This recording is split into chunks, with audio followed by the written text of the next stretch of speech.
இன்றைய திராவிட முன்னேற்ற கழக ஆட்சியில குடிக்கிற நீர் அதுல கூட மலம் கலக்கப்படுகிறது. எவ்வளவு கொடுமையான விஷயம் சிந்திச்சு பாருங்க.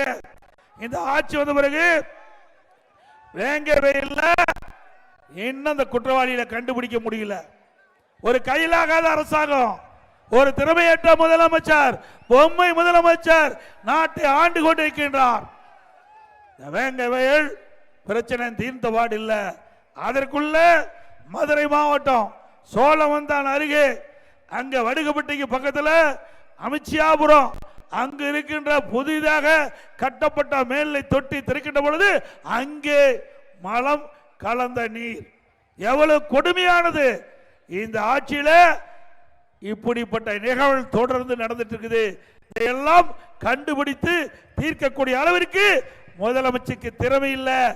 ஆகவே அடுத்த ஆண்டு நடைபெறுகின்ற சட்டமன்ற பொதுத் தேர்தலில் ஒரு நல்ல அற்புதமான அதிமுக ஆட்சி வளர